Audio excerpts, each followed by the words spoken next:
إن الحمد لله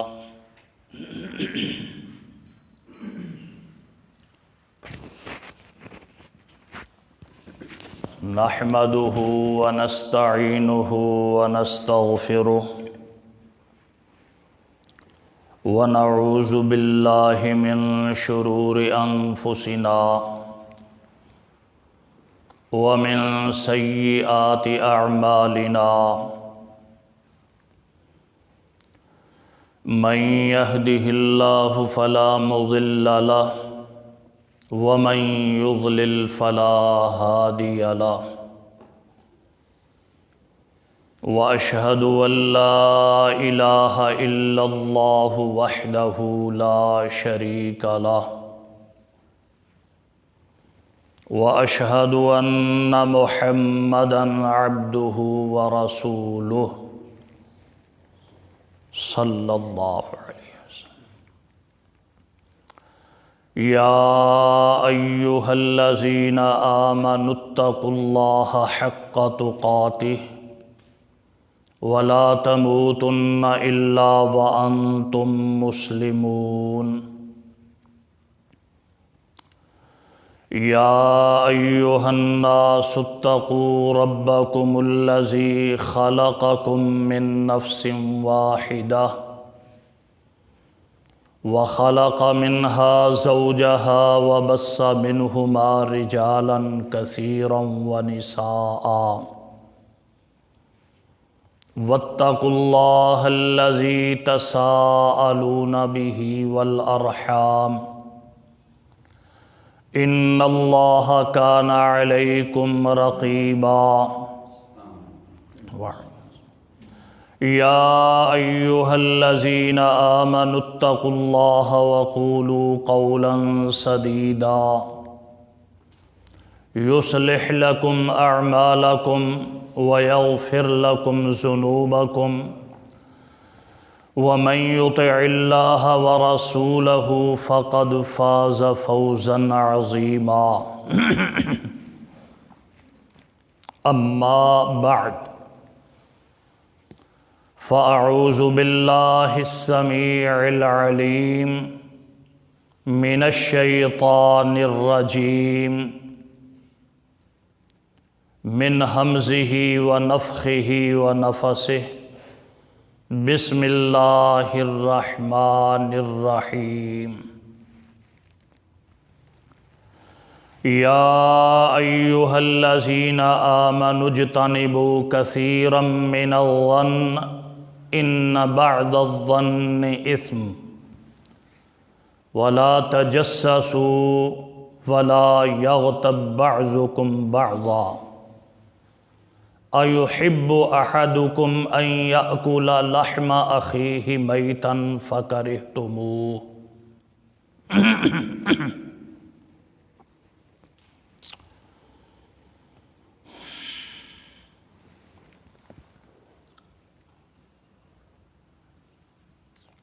حضرات گرامی قدر،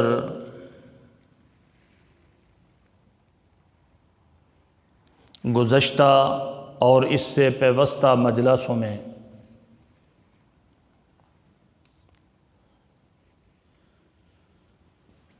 اسلامی اخوت،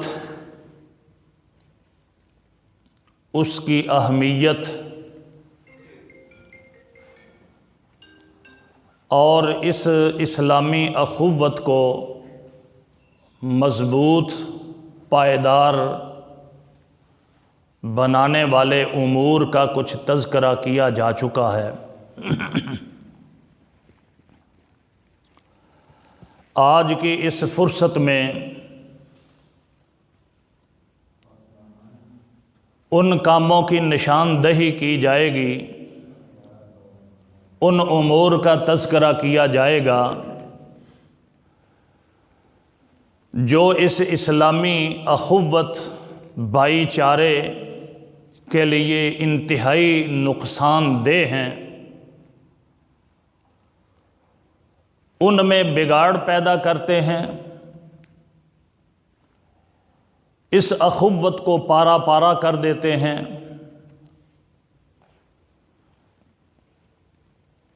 جن حالات سے ہم گزر رہے ہیں ان کے اندر ان امور کا ایک بنیادی کردار ہے۔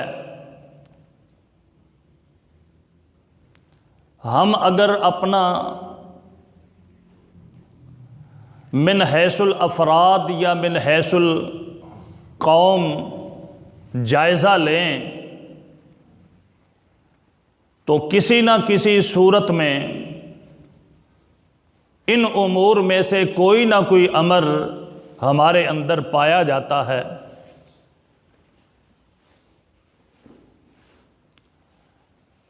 یہ امور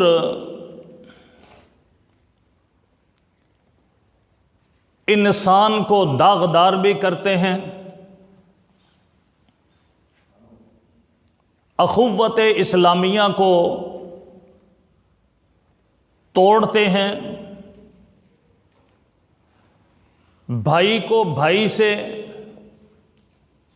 خامند کو بیوی سے، اہل محلہ کو اہل محلہ سے، خاندان کو خاندان سے، مملکت کو مملکت سے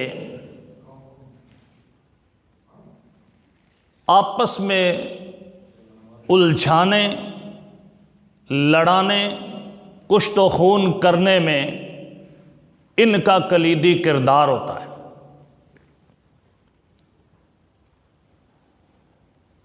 چند امور ہیں، ان میں سے پہلا امر، پہلا کام جو اسلامی اخوت کو نقصان دیتا ہے،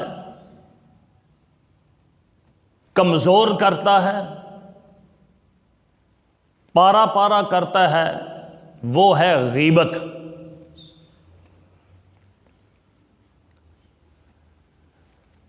غیبت یہ ایک ایسا کام ہے کہ انسان جس کے اندر بھی یہ پایا جائے، دنیا میں لوگ اگرچہ اس کو اچھا جانیں، اس کی تعریفیں کریں، اس کو سلامیں کریں، لیکن در حقیقت اللہ تعالیٰ کے ہاں یہ شخص بہت ہی برا ہے۔ اللہ تبارک و تعالیٰ نے فرمایا وَلَا يَغْتَبْ بَعْضُكُمْ بَعْضًا، لوگو تم ایک دوسرے کی غیبت نہ کرنا۔ یہ غیبت اس قدر گھنونا جرم ہے، اتنا بڑا گناہ ہے کہ اللہ تعالیٰ نے ایک مثال دی، فرمایا اَيُحِبُّ أَحَدُكُمْ أَن يَأْكُلَ لَحْمَ أَخِيهِ مَيْتًا فَكَرِهْتُمُوهُ، کیا تم میں سے کوئی شخص یہ چاہتا ہے، اس کا اس بات پہ دل کرتا ہے کہ اس کا بھائی میت کی حالت کے اندر اس کے سامنے موجود ہو، وہ بھائی نسبی ہو یا وہ بھائی اسلامی ہو، سگا بھائی ہو، یا صرف اسلامی اخوت کے اندر وہ آپ کا بھائی ہے، کسی انسان کا اس حالت کے اندر گوشت کھانے کو دل نہیں چاہتا، جبکہ وہ مردہ بھی ہو، لاشا سامنے پڑا ہو تو اس کا گوشت کاٹ کر کے کوئی کھائے، کوئی شخص اس کو پسند نہیں کرتا۔ تو اللہ تعالیٰ نے فرمایا جس طرح تم اس چیز سے نفرت کرتے ہو تو تمہارا حق یہ ہے، تمہارے اوپر لازم یہ ہے، ضروری ہے کہ تم اسی طرح اس غیبت سے بھی نفرت کرو۔ غیبت اس کے مترادف ہے کہ کوئی شخص اپنے بھائی کا اس کی عدم موجودگی کے اندر اس کی گوشت کو کھائے۔ بلکہ ایک حدیث ہے نبی کریم صلی اللہ علیہ وسلم کا ارشاد گرامی کہ کل قیامت کا دن ہوگا، یہ شخص اپنے جس بھائی کی غیبت کرتا رہا ہے دنیا کے اندر، اس کا گوشت سامنے اس کو قیامت والے دن پیش کیا جائے گا، کھاؤ اس کو۔ اب وہ وہاں یہاں تو انکار، سرے منہ انحراف، اللہ کا حکم آ گیا پتہ ہی نہیں ہے، مانو نہ مانو، کسی نے کیا پکڑ کرنی ہے، کچھ کہنا ہے۔ لیکن کل قیامت والے دن کسی کے اندر اس بات کی اتنی جرت نہیں ہوگی کہ وہ اللہ کے حکم سے سرے منہ انحراف کر سکے، اسے وہ گوشت کھانا پڑے گا۔ نبی کریم صلی اللہ علیہ وسلم نے فرمایا یکلح یاکل و یکلح، گوشت کو کھائے گا بھی، یکلح اس کی شکل بگڑتی جائے گی، شکل بھی اس کی بگڑے گی۔ کیوں؟ کہ دنیا کے اندر اس نے اپنے بھائی کی عزت کا پاس نہیں کیا تھا، دنیا کے اندر یہ چٹخارے لے کر کے اس کی غیبت کیا کرتا تھا، اسے بدنام کرنے کے لیے اس کے متعلق یہ باتیں کیا کرتا تھا۔ اب وہ اس کو چھوڑ بھی نہیں سکے گا، کھائے بغیر چارہ بھی نہیں ہوگا۔ اب یہ غیبت ہے کیا؟ کچھ لوگوں کو اس بات کا پتہ ہی نہیں، کسی کے ساتھ بات کریں، میں جی ہڈ ورتی کیتی ہے نا، نہ ہوئے وہ تو پھر ہے نا، تسی مجھے دسو جی ہے نہیں تو تاں آکھو ہاں میں کوئی ایویں گل کیتی ہے۔ نبی کریم صلی اللہ علیہ وسلم کے سامنے اسی بات کا تذکرہ کیا گیا۔ آپ صلی اللہ علیہ وسلم نے جب غیبت سے منع کیا تو ایک شخص نے سوال کیا، اے اللہ کے پیارے پیغمبر صلی اللہ علیہ وسلم، ان کان فیہ، اس نے سوال کیا کہ یہ غیبت ہے کیا؟ آپ نے فرمایا ذکرک اخاک بما یکرہ، غیبت اصل میں یہ ہے کہ تو اپنے بھائی کا اس انداز کے اندر تذکرہ کرے، اس انداز کے اندر اس کے متعلق گفتگو کرے کہ جو اس کو اگر پتہ چلے تو وہ ناپسند کرے، وہ اچھا نہ جانے، وہ چیں بجبی ہو، وہ تمہیں اس بات کی اجازت نہ دے کہ اس طرح کی اس کے متعلق گفتگو کر۔ وہ شخص کہنے لگا کہ اللہ کے پیارے پیغمبر صلی اللہ علیہ وسلم، اگر یہ جو میں باتیں کرتا ہوں اپنے بھائی کے متعلق وہ واقعتاً اس کے اندر موجود ہوں تو پھر؟ نبی صلی اللہ علیہ وسلم نے فرمایا اگر وہ باتیں اس کے اندر موجود ہیں تو دوسروں کے سامنے اس کی وہ باتیں بیان کر رہا ہے، فقط اغتبتہ، تو نے اس کی غیبت کی ہے۔ لیکن اگر وہ باتیں اس کے اندر موجود ہی نہیں، جو تو اپنے پاس سے بنا کر کے یا سنی سنائی کوئی بات کر رہا ہے، اگر وہ واقعتاً اس کے اندر ہے ہی نہیں، فقط بہتہ، تو نے تو اس سے بھی بڑا جرم کیا ہے، اس کے اوپر بہتان ترازی کی ہے۔ آج ہماری حالت کیا ہے؟ کوئی بات نہیں ہوتی، دو افراد بیٹھتے ہیں، تیسرے اپنے بھائی کے متعلق تبصرہ شروع ہو جاتا، وہ پڑھے لکھے ہوں یا ان پڑھ ہوں، وہ ممبر و محراب والے ہوں یا دوسرے ہوں، الا ماشاء اللہ ہماری من حیث القوم حالت ہی یہ ہو چکی ہے کہ جو بات ہماری عورتوں کے متعلق مشہور کی جاتی تھی کہ جو دو عورتیں ایک جگہ پہ بیٹھ جائیں وہ خاموش نہیں رہ سکتی کسی تیسرے کے متعلق، اب وہ بردوں کے اندر معاملہ شروع۔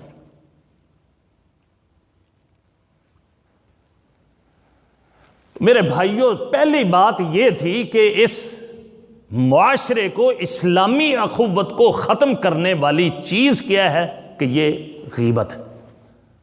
جب غیبت کی جاتی ہے تو وہ دوسرے تک پہنچتی ہے تو وہ دل کے اندر نفرت پیدا ہوتی ہے، جو محبت کے جذبات تھے وہ کم ہونا شروع ہو جاتے ہیں، آہستہ آہستہ وہ ختم ہو جاتے ہیں، پھر آپس میں الجھاؤ پیدا ہو جاتا ہے، لڑائی تک نوبت پہنچ جاتی ہے، ایک دوسرے کی بے عزتی، پھر نتیجہ یہ نکلتا ہے۔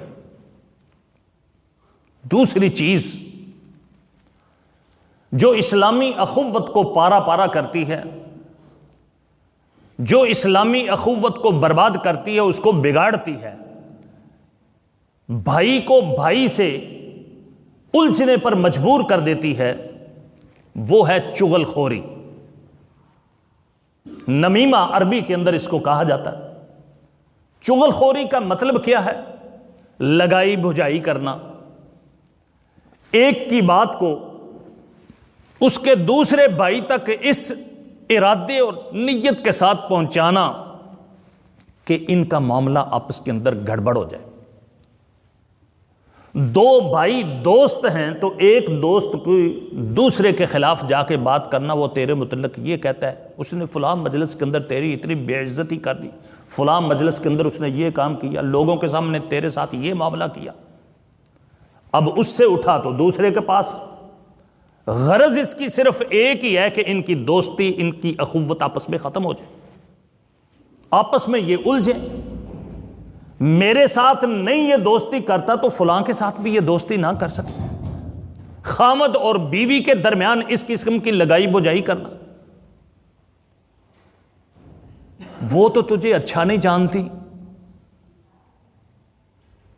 وہ تیرے متعلق برے خیالات رکھتا ہے۔ مالک اور مملوک، عوام ایک دوسرے کے، خاندان دوسرے کے خلاف، مملکتوں کے اندر یہ سفارتکار، یہی سلسلہ ہے۔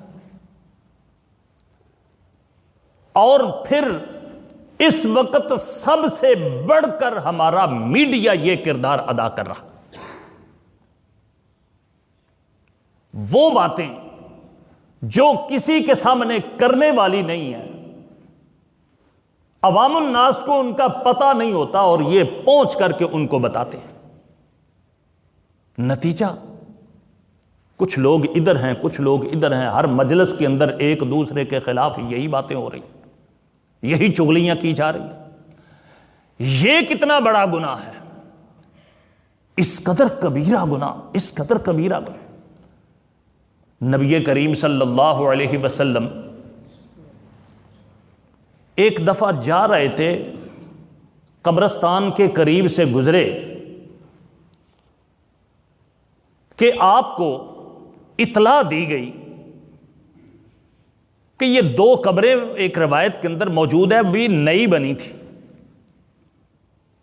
نبی صلی اللہ علیہ وسلم سواری کے اوپر تھے، سواری بد کی، آپ نیچے اتر آئے، صحابہ بھی ساتھ ہیں۔ آپ صلی اللہ علیہ وسلم نے فرمایا یہ دو قبروں والے جو ہے نا، ان دونوں کو عذاب دیا جا رہا ہے، یہ اس وقت عذاب کے اندر مبتلا ہیں۔ وما يعذبان فی کبیر، لوگوں ان دونوں افراد کو جو اس قبر کے اندر عذاب دیا جا رہا ہے، اس سے یہ کام ایسے تھے کہ اس سے بچنا کوئی اتنا مشکل کام نہیں تھا، اتنا بڑا کوئی کام نہیں تھا کہ اس سے بچنا بڑا اوکھا ہو یا بڑا شدید ہو، بچ نہ سکے بندہ، لیکن انہما لکبیر، گناہ یہ بہت بڑے ہیں، بچنا ان سے آسان تھا، محفوظ ہو جانا انسان کے لیے مشکل نہیں تھا، لیکن یہ گناہ بڑے ہیں جس سے اس نے بچنے کی کوشش نہیں کی۔ پہلا شخص نبی صلی اللہ علیہ وسلم نے فرمایا انہ لا یستتر من بولہ، یہ ایسا شخص تھا کہ اپنے ہی پیشاب کے چھینٹوں سے اپنے آپ کو محفوظ نہیں کر سکتا، اپنے پیشاب کے چھینٹوں سے بچتا نہیں تھا۔ آج ہم نے کتنے لوگوں کو دیکھا ہے دیواروں کے ساتھ لگ کے پیشاب کر کے اسی طرح استنجا کرنے کی ضرورت ہی نہیں، احساس ہی نہیں، کتنا بڑا ہم گناہ کر رہے ہیں۔ پہلی امت کے اوپر کیا تھا کہ اگر کسی کے کپڑے، کسی کے جسم کو اپنے پیشاب کے قطرے لگ جاتے تو اس کو اس بات کی اجازت نہیں تھی کہ وہ دھو کے اپنے آپ کو پاک صاف کر لے، روایات کے اندر آتا ہے وہ کپڑا وہاں سے کاٹنا پڑتا تھا، جسم پہ لگ گیا تو وہ جسم کا وہ ٹکڑا بسا اوقات کاٹنا پڑ جاتا تھا، اتنی شدت تھی۔ یہ تو اللہ غفور الرحیم ہے، مہربان ہے، شفیق ہیں کہ اس امت کے اوپر عظیم احسان فرمایا کہ چلو دھو لو تو پاک ہو جاؤ گے، لیکن احساس ہی نہیں ہے، پتہ ہی نہیں ہے۔ تو ایک شخص اس وجہ سے قبر کے اندر عذاب دیا جا رہا تھا کہ وہ اپنے پیشاب کی چھینٹوں سے بچتا نہیں تھا، یہ بھی بڑا گناہ۔ اور دوسرا شخص کیا تھا؟ نبی کریم صلی اللہ علیہ وسلم نے فرمایا یمشی بالنمیمہ، یہ چغل خوری والا کام کیا کرتا تھا، لگائی بجائی کیا کرتا تھا، اس کی بات ادھر نقل کی، اس کی بات ادھر نقل کی، آپس میں لڑا دی۔ نبی کریم صلی اللہ علیہ وسلم نے کھجور کی ایک چھڑی پکڑی، اس کو دو حصوں کے اندر تقسیم کیا، ایک قبر کے اوپر، اس کی قبر کے اوپر رکھ دی، دوسری اس کی قبر کے اندر اوپر رکھ دی، اور آپ نے اللہ کے حضور دعا کی، فرمایا لعل اللہ، میں امید کرتا ہوں اللہ غفور الرحیم سے کہ جب تک یہ چھڑیاں خشک نہیں ہوں گی تب تک ان کے عذاب کو ہلکا کر دیا جائے۔ تو عرض کرنے کا مقصد یہ تھا کہ یہ چغل خوری ایک بہت بڑا جرم ہے، اور یہ ایک ایسا جرم ہے کہ انسان اسلامی اخوت کو پارا پارا کر دیتا ہے،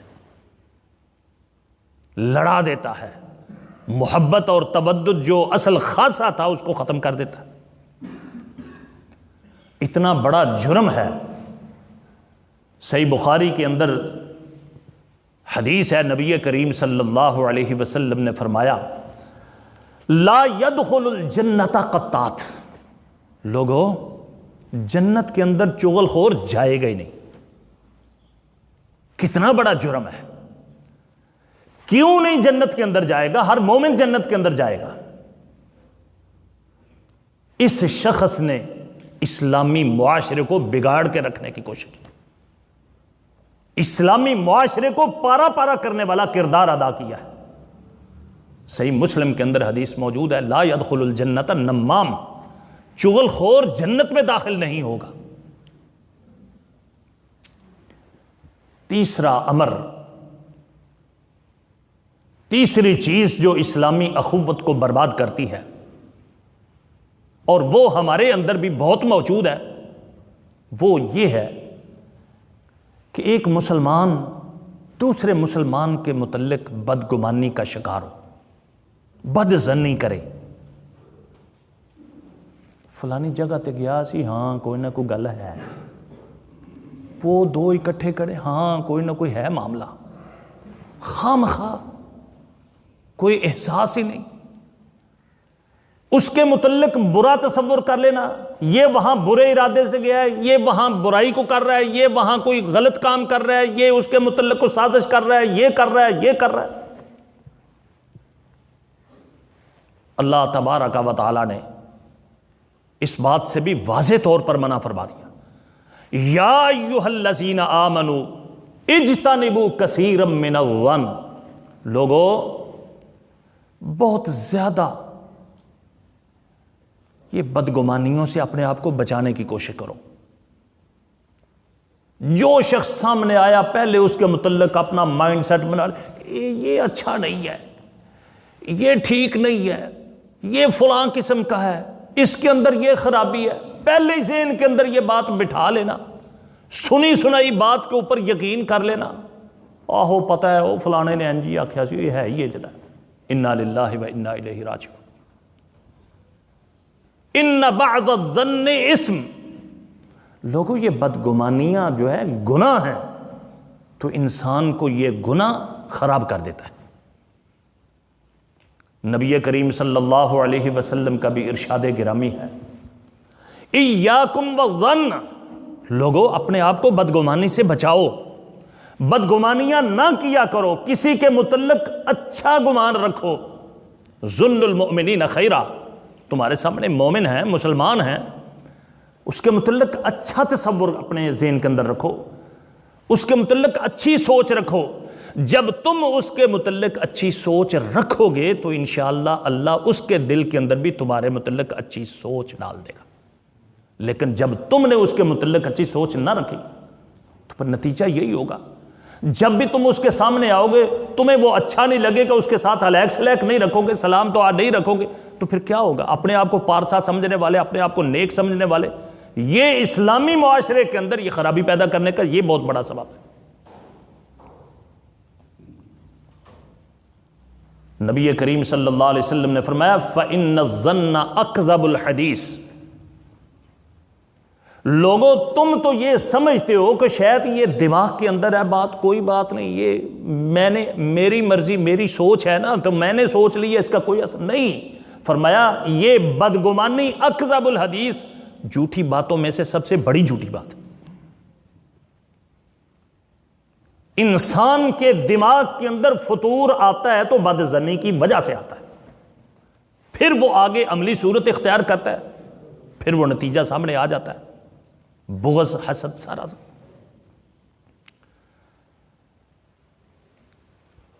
تو تیسری چیز میں نے یہ عرض کی ہے کہ یہ اسلامی معاشرے کو خراب کرنے والی، برباد کرنے والی جو بنیادی چیز ہے، جس کا بنیادی کردار ہے، وہ ایک دوسرے کے خلاف بدگمانی کرنا، بدظنی کرنا، یہ ہمارے اندر بکثرت موجود ہے۔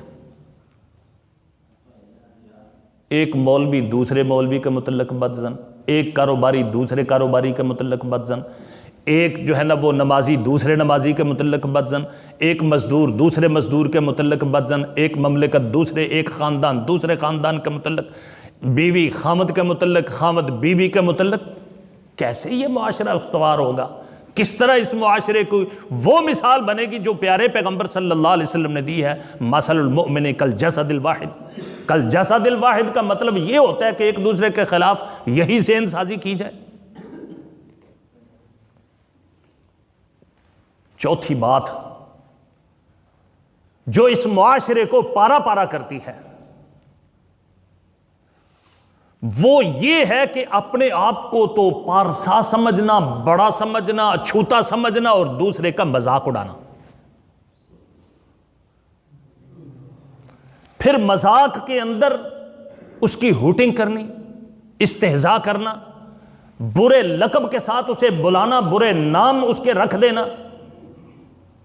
یہ بھی انسانی معاشرے کو، اسلامی معاشرے کو بگاڑ دیتی ہے۔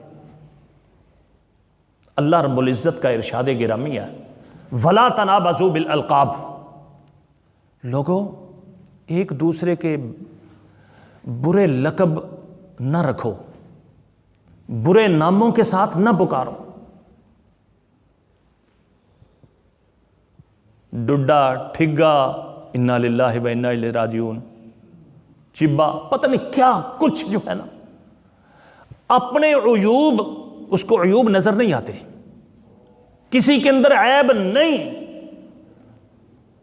نوجوانوں کی، بزرگوں کی، بس جو ایک کسی نے بول دیا، کسی نے غلطی کی، اس غلطی کے اوپر سارے ہی چل۔ عبد الرحمن مانا، انا للہ و انا الیہ راجعون، بہترین نام ہے، شاندار محبوب نام ہے، لیکن بگاڑ کے رکھ دیا۔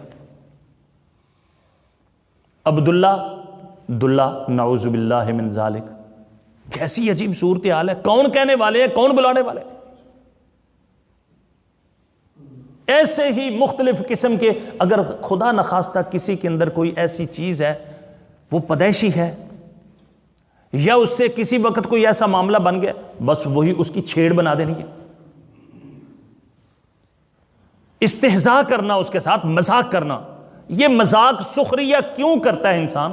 وہ صرف اس لیے کہ اپنے آپ کو وہ سمجھتا ہے میں بہت بڑا ہوں، میرے جیسا نہیں ہے، ہم چما دیگرے نیست۔ اللہ تعالیٰ نے فرمایا لا یسخر قوم من قوم عسیٰ ان یکونوا خیرا منہم، اور لوگوں کسی قوم، کوئی قوم کسی قوم سے سخریہ، مذاق، استہزاء نہ کرے، کوئی بندہ کسی بندے سے، ولا نساء من نساء، یہاں تک تاکید کی ہے کہ کوئی عورت بھی کسی عورت کو استہزاء اور مذاق نہ کرے۔ عسیٰ ان یکن خیرا منہم ولا تلمزوا انفسکم، ایک دوسرے کی عیب جوئی نہ کرو، ایک دوسرے کے عیوب کے پیچھے نہ پڑو، وہ جہاں کیا کر رہا ہے، کیوں گیا ہے، کس لیے گیا ہے، یہ کام مت کرو۔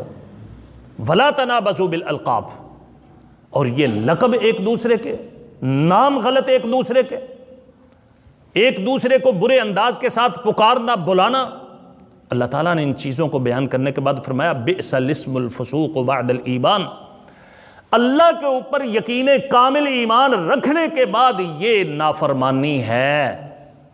تو لوگوں، جب نافرمانی ہمارے اندر آئے گی تو پھر اسلامی معاشرہ محبت اور تودد کے اوپر استوار نہیں ہو سکتا۔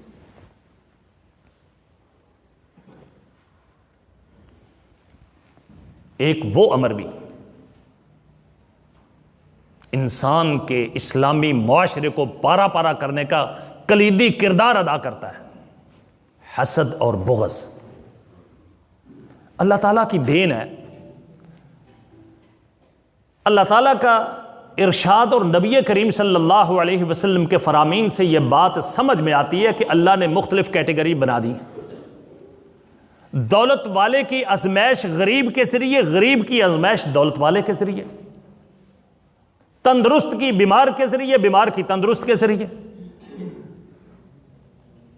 مالک کی مملوک کے ذریعے، مملوک کی مالک کے ذریعے، سردار کی وزی کے ذریعے، وزی کی سردار کے ذریعے۔ قدرت کا ایک نظام ہے۔ دولت والے اپنی دولت کی بنیاد کے اوپر کچھ نہیں کر سکتے تھے جبکہ غربا نہ ہوتے، اور غربا یہ کچھ نہیں کر سکتے تھے جب تک کہ وہ دولت والے ان کے اوپر دولت نہ خرچ کرتے۔ قدرت کا ایک نظام ہے، ایک دوسرے کے بغیر گزارا نہیں۔ لیکن اگر اللہ نے کسی کو دولت دے دی ہے تو اب اس دولت کے اوپر حسد کرنا، بغض رکھنا، اللہ نے کسی قسم کی کوئی اسے انعامات سے نواز دیا ہے، اب اس کے اوپر حسد کرنا شروع کر دینا، یہ جب حسد اور بغض آتا ہے نا تو در حقیقت اسلامی معاشرہ تتر بتر ہو جاتا ہے۔ یہی وہ ہمارے اندر چیز ہے۔ کاروباری کاروباری سے جیلس ہے، دکاندار دکاندار سے جیلس ہے، مولوی مولوی سے جیلس ہے،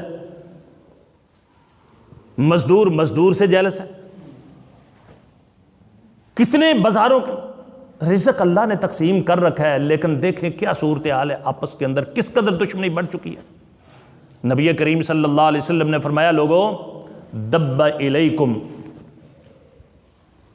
داء الامم الماضیہ سابقہ امم التی قبلکم، لوگوں تمہارے اندر بھی ایک بیماری ایسی چل نکلی ہے جو پہلی امتوں کے اندر موجود تھی، الحسد والبغضاء، حسد اور کینہ بغض جو ہے یہ تمہارے اندر بھی آ چکا ہے جو پہلی امتوں کے۔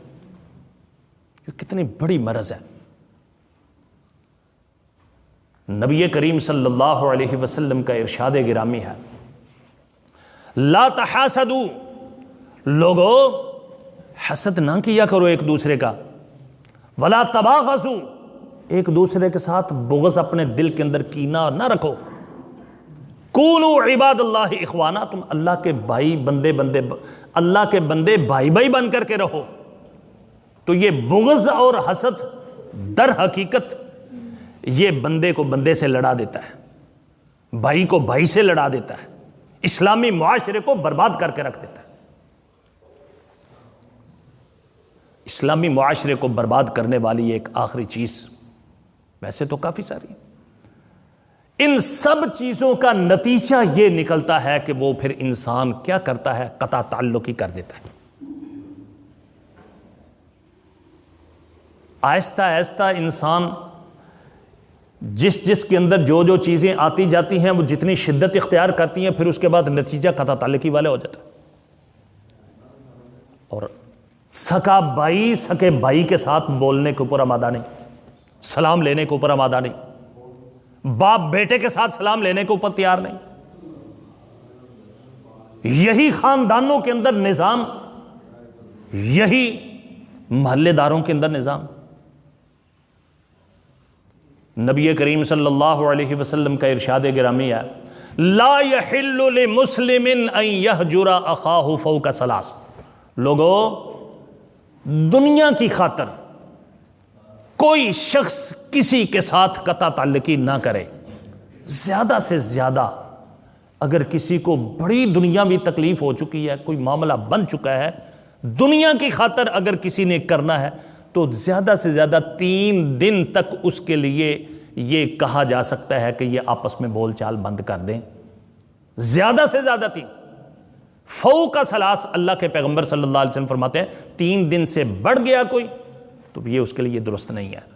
لا یحل, یہ جائز ہی نہیں ہے اس شخص کے لیے. ہماری حالت کیا ہے؟ سگے بھائی ہیں, سگے باپ بیٹا ہیں, ماں بیٹی ہیں, ماں بیٹا ہیں, مہینہ کلام ہی نہیں. نبی صلی اللہ علیہ وسلم نے فرمایا یہ عجیب قسم کی صورتحال ہے کہ 2 بھائی آپس میں ملتے ہیں لیکن ان کی قطع تعلقی کی نوعیت یہ ہے کہ یعرض ھذا و یعرض ھذا, یہ منہ ادھر کو کر کے جا رہا ہے اور وہ منہ ادھر کو کر کے جا رہا ہے. نبی صلی اللہ علیہ وسلم نے فرمایا لوگوں میں تمہیں بتا دوں خیرھم الذی یبدأ بالسلام, ان میں سے وہ شخص قابل ستائش ہے, بہترین ہے, اچھا ہے. کون؟ جو ان حالات میں سب سے پہلے پہل کرتا ہے سلام لینے کی. وقتی طور پر تو انسان سمجھتا ہے یار میری بڑی سبکی ہے, میں نیچ ہو جاؤں وہ مجھ سے بڑھ جائے, یہ کیسے ہو سکتا ہے؟ لیکن اللہ کے پیارے پیغمبر صلی اللہ علیہ وسلم نے فرمایا یہ شخص خیر ہے. پھر حدیث بھی ہے نبی کریم صلی اللہ علیہ وسلم کی, ما تواضع للہ عبد الا رفعہ اللہ. یہ شخص اس بات کو خیال خاطر میں نہ لائے کہ شاید میں نیچے ہو جاؤں گا اور یہ اور مزید بڑھ جائے گا. اللہ کی رضا کے لیے جو شخص نیچے ہونے کی کوشش کرتا ہے, تواضع انکساری اختیار کرتا ہے, اللہ اس کو نیچے نہیں ہونے دیتے, اس کو بلند کرتے. نبی کریم صلی اللہ علیہ وسلم نے فرمایا سوموار جمعرات کو اللہ کے حضور اعمال پیش کیے جاتے ہیں. اللہ تعالیٰ فرماتے ہیں یہ 2 جو آپس کے اندر قطع تعلقی کیے ہوئے بھائی ہے نا, ان کا معاملہ رہنے دو. ابھی ہو سکتا ہے توبہ کر لیں, ہو سکتا ہے رجوع کر لیں, ہو سکتا ہے صلح کر لیں, ان کو اسی طرح رہنے دو, ڈیلے کر دو. تو یہ کتنا معاملہ ہے میرے بھائیوں. یہ وہ چند چیزیں تھیں کہ جو اسلامی معاشرے کو بگاڑنے پہ کلیدی کردار ادا کرتی ہیں. ہمیں تھوڑا سا غور کرنا چاہیے کہیں میرے اندر یہ چیزیں تو نہیں ہیں. 1 ہے, 2 ہے, 3 ہے, 4 ہیں, 5 ہیں, 6 ہیں, ان کو ہمیں ختم کرنے کی کوشش کرنی چاہیے. جب ہم من حیث القوم من حیث الافراد ان چیزوں کو اپنے سے ختم کر دیں گے انشاءاللہ ایک مثالی معاشرہ بن جائے گا. اور وہ معاشرہ جس طرح نبی کریم صلی اللہ علیہ وسلم نے ان انگلیوں کے درمیان تشویق دی کہ اس طرح چونا گچ معاشرہ اکٹھا ایک دوسرے کی خیر خواہی کرنے والا جو معاشرہ تھا, اللہ مجھے اور آپ کو کتاب و سنت پر عمل کرنے کی کما کو توفیق عطا فرمائے. سبحانک اللہم و بحمدک. ہاں جی ہے معاملہ, جلدی کرو پھر.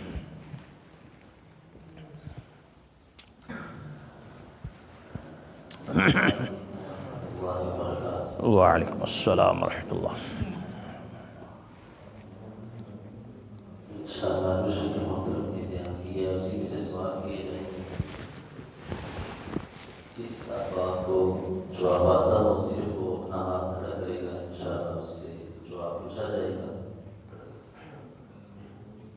سب سے پہلا سوال یہ ہے کہ پہلی گھنٹوں میں سے اگر کسی کو پیشاب وغیرہ کے قطرے لگ جاتے تھے تو وہ اپنے آپ کو پاک کرنے کے لیے کیا کرتے ہیں؟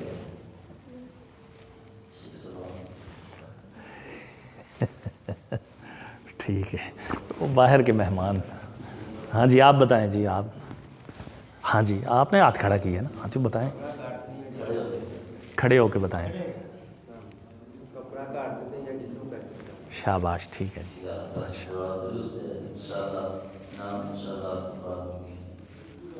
دوسرا سوال یہ ہے کہ نبی صلی اللہ علیہ وسلم نے کس بیماری کے بارے میں آگاہ فرمایا تھا جو پہلی امتوں میں بھی تھی؟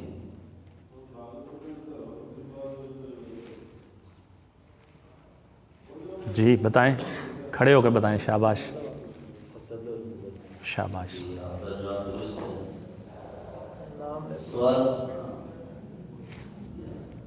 سوال نمبر 3 یہ بچوں میں سے بتائیے گا شیخ محترم نے آج کس موضوع کو بیان کیا ہے؟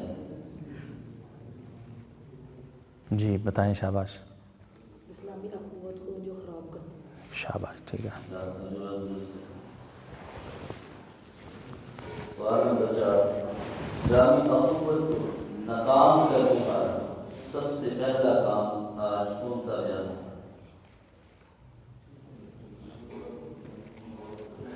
جی اسلام کو عام کرنا.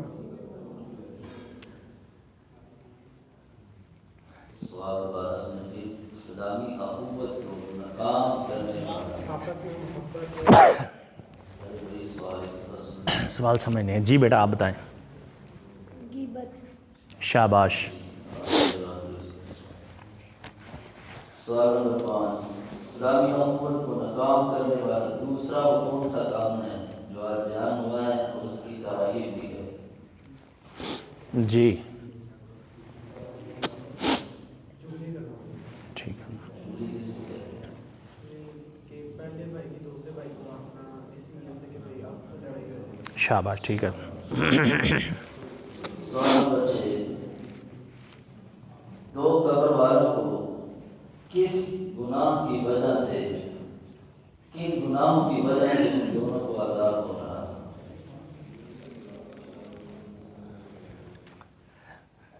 جی بیٹا آپ بتا دیں.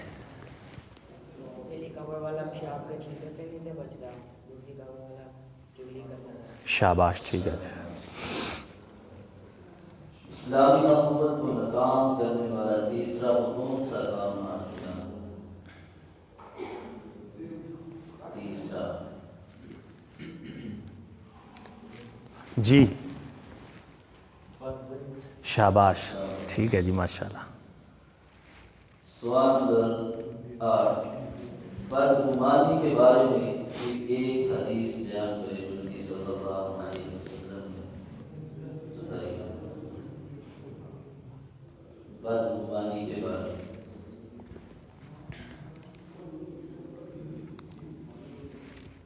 جی ٹھیک ہے. کسی کے بارے میں پہلے سے ہی آپ کو بتا رہے ہیں کہ بعد گمان ہو رہا کسی بارے میں نہیں سوال سمجھے پہلے. بدگمانی کے بارے میں کوئی ایک حدیث بیان کرے. بڑی جامع حدیث بیان کی. میں تھوڑا سا سوال اپنا آسان کر دیتا ہوں. جھوٹی باتوں میں سے سب سے زیادہ جھوٹی بات کون سی ہے جو نبی صلی اللہ علیہ وسلم نے کہا؟ جی بیٹا کھڑے ہو جائیں.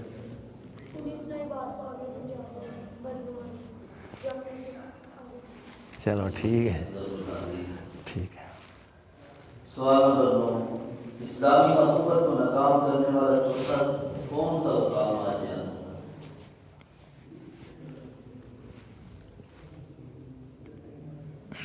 جی بیٹا بتا دیں. چلے آپ چلو آپ کو کہا ہے.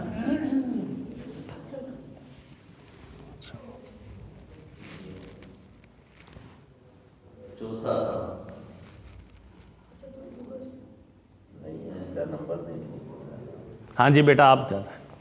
کسی کا الٹے نام لینا. ٹھیک ہے چلو. میں آپ کو صاف سمجھا دوسرے کو قیامت کے دن کس گناہ کی وجہ سے ایک انسان دوسرے انسان کا گوشت کھائے گا؟ 10واں سوال. جی آپ ایک انسان ہے دوسرے چوگر خوری کرنا. ہاں جی چوگر خوری کرنا. جی بیٹا آپ بتا دیں. شاباش ٹھیک ہے. آپ کا جواب درست ہے. انشاءاللہ آپ کو انعام دیا جائے گا. تو تمام احباب سے گزارش ہے کہ ستون کو بیٹھ جائیں, دسترخوان بھی ترتیب کے ساتھ. سبحان اللہ. السلام